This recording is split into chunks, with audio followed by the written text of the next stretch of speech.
So we're going to start looking at some of the immune system diseases. This PowerPoint presentation is kind of adapted from the Elaine Marieb textbook. I've made some changes. I'm trying to follow along with your Goodman textbook, starting on page 99. We're going to look at immunodeficiencies as the first thing that we're looking at. Now, immunodeficiency can be congenital or it can be acquired. But really, both of them, when you're immunodeficient, you are not making the proper immune cells. Either you're missing phagocytes, or a complement is abnormal, or some sort of T lymphocytes or B lymphocytes are not working properly.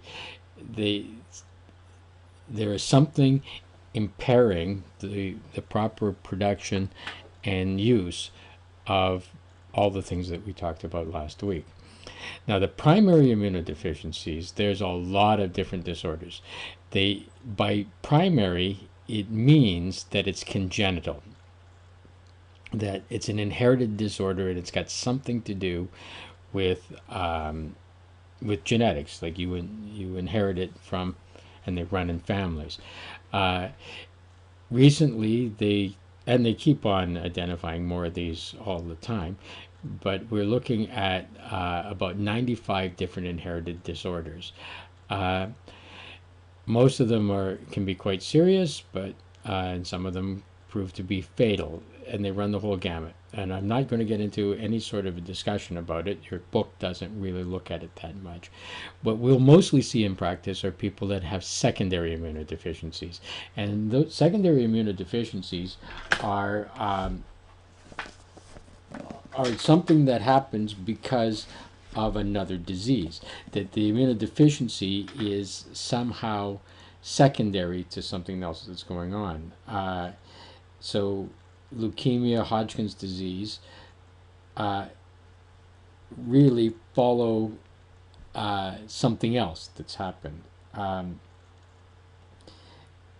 It could be a viral infection. It could be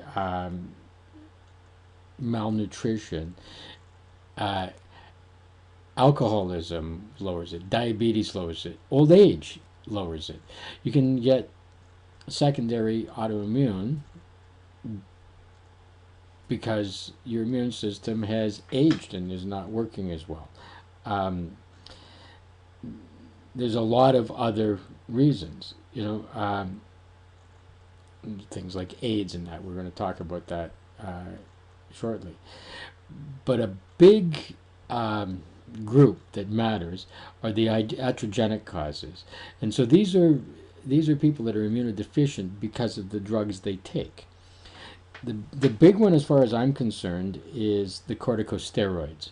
These are used as very common anti-inflammatory agents. We use prednisone, cortisol, and those sorts of things as the steroidal anti-inflammatories.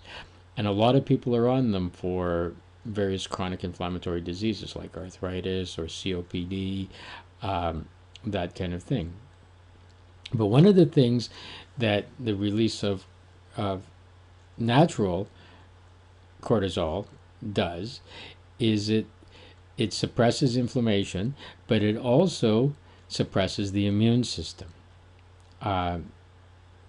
So that's a side effect. Sometimes it's the effect that we're looking for, like when people have had transplants, they use corticosteroids to suppress the immune system to stop rejection. Either way, that would be an iatrogenic cause of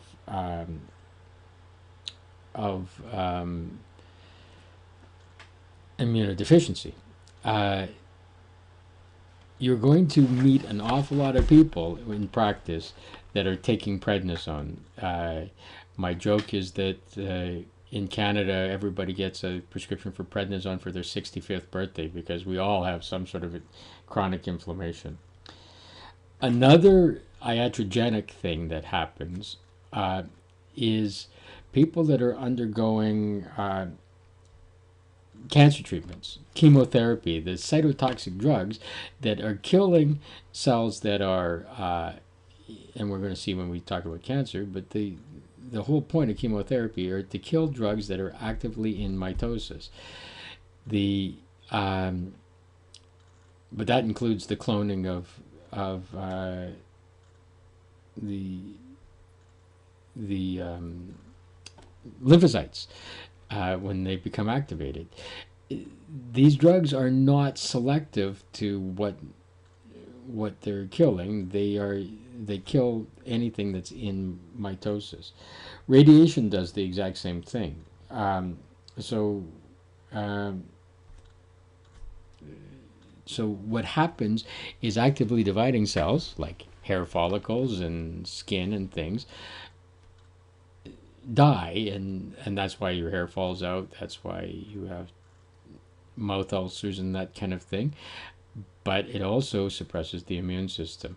So those are the two primary iatrogenic sorts of things, and you're going to see a lot of it in practice.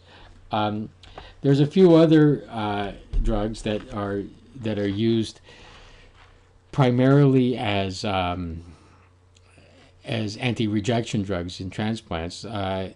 Cyclosporin used to be the main immunosuppressor drug, but it's very seldom used now.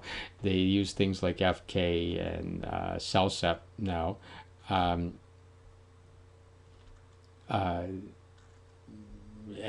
we won't get into the pharmacology of it all, but it's just the more common, newer drugs, and they suppress the immune system. The whole idea is to get it so the T cells will not attack the transplanted organ.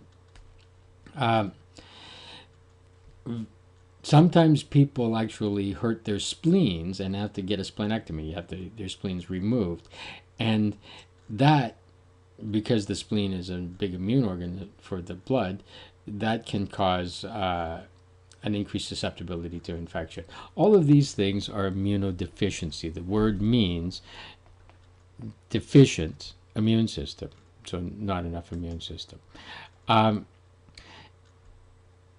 So when we get Hodgkin's disease, Hodgkin's lymphoma, what it is really a cancer in the lymph nodes. And since most of especially the specific immunity happens in nodes, then what ends up happening is those nodes and those cells become non-functional, and then you end up with an immunodeficiency. The big one that everybody knows is an acquired immunodeficiency is the acquired immunodeficiency syndrome, AIDS.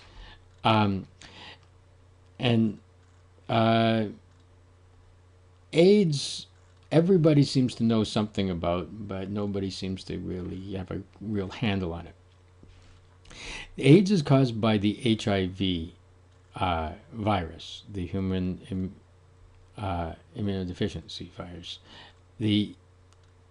And what that virus does is, and if you remember that viruses go into cells and take over their protein synthesis, what it does is it attacks the helper T cells.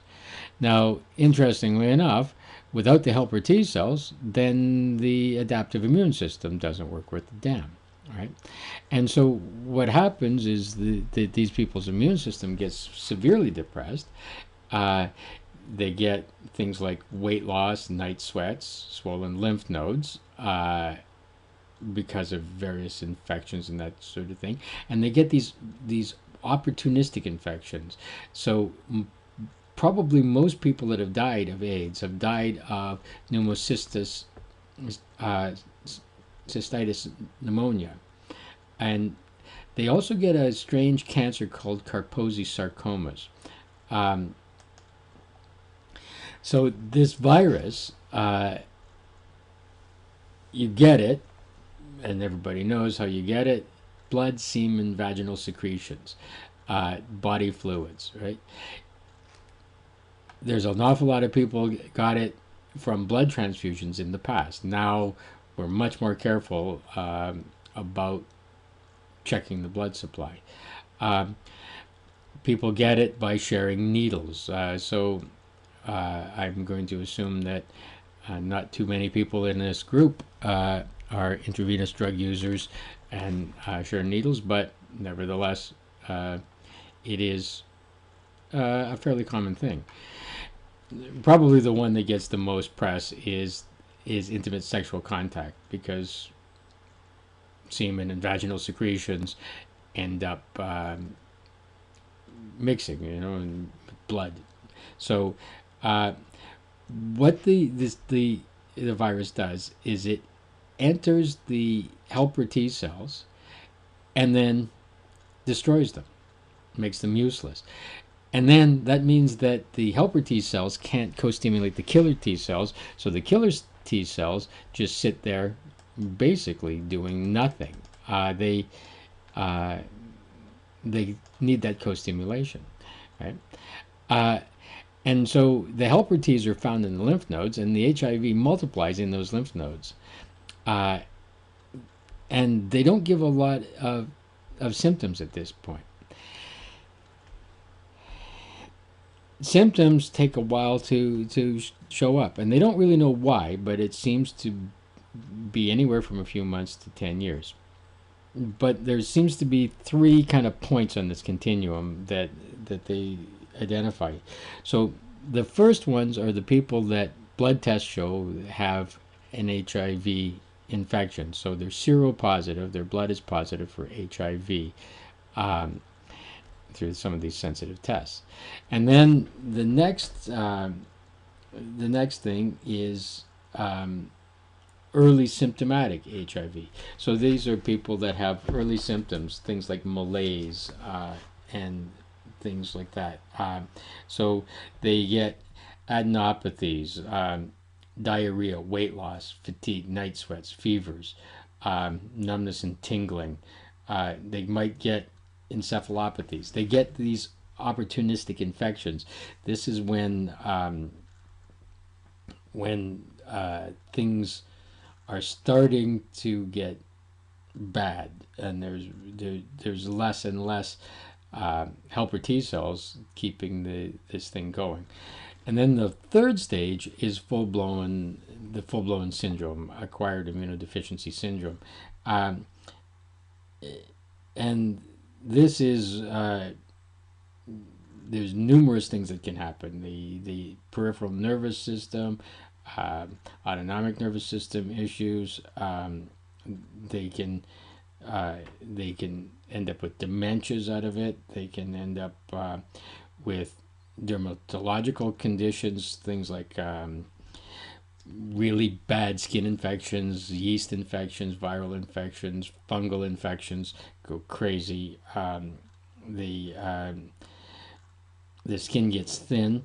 They can end up with seborrhea, Kaposi sarcoma.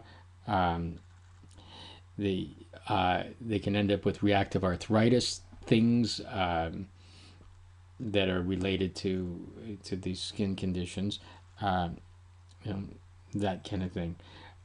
So this is all on page 104. This list of symptoms. So what happens is when the HIV gets into that cell, it's a retrovirus. It takes over. It uses something called reverse transcriptionase to have the RNA of the virus become DNA. It does transcription, except in reverse. And then once it inserts that DNA into the into the host cell, then that DNA then makes messenger RNA, and the messenger RNA makes new viral proteins and new viral RNA. So it reproduces the virus, because the virus is just RNA and a protein. And then that cell fills up, and then it can cross into the next cell, et cetera, and the infection spreads to all kinds of cells.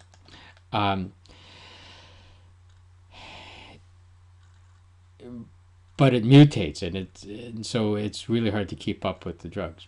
So what they try and do is they try and stop the HIV RNA from becoming DNA, and so they use these reverse transcriptionase inhibitors. So you've heard of probably AZT drugs, the treatment. That's showing the most promise. They also use these drugs that stop the making of proteins. But the big problem with that is then the proteins that you need and want don't get made, right? They're looking at different ways of trying to stop the HIV from entering the helper T cells. But fundamentally, what it is by all viral infections end up entering cells, and those cells, those tissue cells, get destroyed by the killer T's. It's HIV has figured out that by going into and infiltrating the lymphocytes themselves, especially the helper T's, that it really protects itself because it disarms the immune system that would help get rid of the virus. So I'm going to end this video here, and we will pick up with some of the other autoimmune diseases in the next video.